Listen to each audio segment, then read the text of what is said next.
TTD కల్తీ నెయ్యి కేసులో సిట్ దర్యాప్తు వేగవంతంగా కొనసాగుతుంది. ఇక ముగిసింది వైవి సుబ్బారెడ్డి సిట్ విచారణ. సుబ్బారెడ్డిని 7 గంటల పాటు కూడా విచారించింది సిట్ బృందం. జూబ్లీహిల్స్ లోని నివాసంలో కూడా సిట్ బృందం ఆయన్ని విచారించింది. టీటీడీ కల్తీ నెయ్యి వ్యవహారంలో కూడా ఈ విచారణ జరిగింది. వైవి సుబ్బారెడ్డి స్టేట్మెంట్ ను రికార్డ్ చేశారు సిట్ అధికారులు. ఈ కేసులో ఇప్పటికే పిఏ చిన్న అప్పన్న, టీటీడీ మాజీ ఈవో సహా పలువురును కూడా విచారించింది సిట్ బృందం. ఇక ఇప్పుడు కూడా వైవి సుబ్బారెడ్డి, మాజీ చైర్మన్ వైవి సుబ్బారెడ్డిని కూడా విచారించడం 7 గంటల పాటు కూడా విచారణ అయితే జరిగింది ఆయన నివాసంలోనే. ఇక దీని తర్వాత కూడా ఒక స్టేట్మెంట్ను కూడా రికార్డ్ చేయడం జరిగింది. ఇక దీనికి సంబంధించిన డీటెయిల్స్ కూడా మా ప్రతినిధి వెంకట్ని అడిగి తెలుసుకుందాం. వెంకట్, దాదాపుగా కూడా 7 గంటల సేపు కూడా విచారణ కొనసాగినట్లుగా తెలుస్తుంది. అసలు కంప్లీట్ డీటెయిల్స్ ఏంటి? శ్రేణు, ఈ కల్తీ నెయ్యి వ్యవహారానికి సంబంధించి దాదాపుగా 7-8 నెలల నుంచి కూడా తీవ్ర విమర్శలు వస్తూ ఉన్నాయి. అంటే వైసీపీ అధికారంలో ఉన్న సమయంలో కల్తీ నెయ్యికి సంబంధించి అప్పట్లో రాష్ట్ర ప్రభుత్వం అంటే హిందూ మతాన్ని అవమానించింది. అదేవిధంగా తిరుమల శ్రీవారి పవిత్రంగా భావించే తిరుమల శ్రీవారి ప్రసాదంలో కల్తీ నెయ్యి అంటే జంతువులకు సంబంధించిన నెయ్యి అవశేషాల నుంచి వచ్చినటువంటి నెయ్యిని ఎక్కువగా వాడారనే విమర్శలు చంద్రబాబు చేయడం, ఆ తర్వాత నుంచి కూడా కీలక పరిణామాలు చోటు చేసుకోవడం జరిగింది. ఇక దీనికి సంబంధించి ఎక్కువగా అంటే టీటీడీలో అప్పుడు కీలక పదవుల్లో ఉన్నటువంటి ఈవో ధర్మారెడ్డి కానీ, అదేవిధంగా చైర్మన్ గా ఉన్నటువంటి వైవి సుబ్బారెడ్డి కానీ, ఇలా కొంతమందిపై తీవ్ర స్థాయిలో విమర్శలు వచ్చిన పరిస్థితుంది. ఇక ఈ కల్తీ నెయ్యి అంశానికి సంబంధించి ఎక్కువ కీలకంగా వ్యవహరించింది వైవి సుబ్బారెడ్డి అనేది కూడా ప్రధాన ఆరోపణ. అంటే రాజకీయ పార్టీల ప్రమేయం, అంటే వైసీపీ అండ చూసుకుని ఆయన కొంత కల్తీ నెయ్యిని ఇతర రాష్ట్రాల నుంచి తెప్పించారు. ఆ కల్తీ నెయ్యికి సంబంధించి అసలు ఆ పాల ఉత్పత్తులు లేకుండానే నెయ్యిని తయారు చేశారు, రసాయనాలు తయారు చేశారు. ఆ బోలేబాబా డైరీకి సంబంధించి వాళ్ళ దగ్గర అసలు నెయ్యి తయారు చేసే సామర్థ్యం ఉందా లేదా, వాళ్ళు కల్తీ నెయ్యి తయారు చేస్తున్నారా లేదంటే ఒరిజినల్ నెయ్యి తయారు చేస్తున్నారా అనేది తెలియకుండా వాళ్ళు కాంట్రాక్ట్ ఇచ్చారనేది పెద్ద ఆరోపణ. ఇక దీనికి సంబంధించి వైవి సుబ్బారెడ్డి పిఏ ఎవరైతే ఉన్నారో చిన్న అప్పన్న, అతన్ని అరెస్ట్ చేసిన తర్వాత నుంచి కూడా కీలక పరిణామాలు చోటు చేసుకుంటూ వచ్చాయి.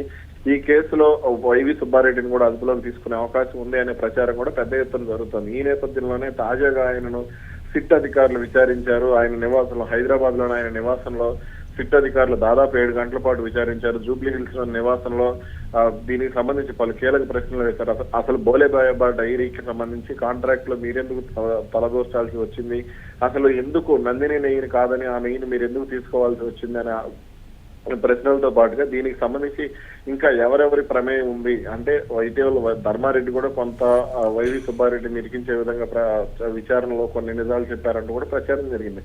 కాబట్టి వాళ్ళను చిన్నప్పను విచారించిన దానికి సంబంధించి అక్కడ వచ్చిన సమాధానాల ఆధారంగా, అదేవిధంగా కొన్ని బ్యాంకు లావాదేవీల ఆధారంగా, కొన్ని ఆస్తుల ఆధారంగా కూడా వైవి సుబ్బారెడ్డిని విచారించినట్టు తెలుస్తుంది. అయితే దీనికి సంబంధించి వైవి సుబ్బారెడ్డి ఎటువంటి సమాధానాలు చెప్పారు, అసలు తాను కల్తీ నెయ్యికి సంబంధించి తన ప్రమేయం ఉందని చెప్పారా, అసలు కల్తీ నెయ్యి తీసుకోలేదని చెప్పారా, ఏంటనే దానికి సంబంధించి అయితే ఇంకా క్లారిటీ లేదు.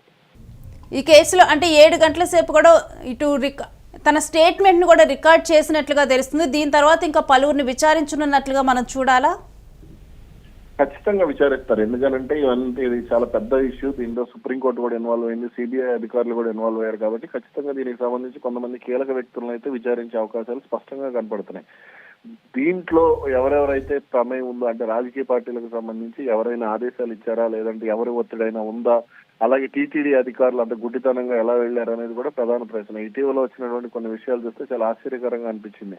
అంటే అసలు నెయ్యి తయారు చేసే సామర్థ్యం లేదు, కనీసం వాళ్లకు పాలు, అలాగే పాలకు సంబంధించిన ఉత్పత్తులు ఏవి కూడా, వెన్న గాని పాలు గాని ఏవి కూడా, పెరుగు గాని ఏది కూడా వాళ్ళ దగ్గరికి రాలేదు, వాళ్ళు ఏది కొనుగోలు చేయలేదు. కానీ కొన్ని రసాయనాల ఆధారంగా ఈ నెయ్యిని తయారు చేశారు. తిరుమలకు దాదాపు 68 లక్షల కేజీల నెయ్యిని తిరుమలకు పంపించారు అనేది ప్రధానంగా సిట్ అధికారులు గుర్తించారు. ఇక అక్కడి నుంచి కూడా దీనికి సంబంధించి అంటే అంత భారీ మొత్తంలో నెయ్యి తయారు చేశారు, నెయ్యి కొనుగోలు చేశారు. అసలు ఆ నెయ్యిని ఇంకెక్కడ అమ్మారు, ఏ ఏ దేవాలయాలకు వినియోగించారు అనేది కూడా ఇక్కడ ప్రధాన ప్రశ్న.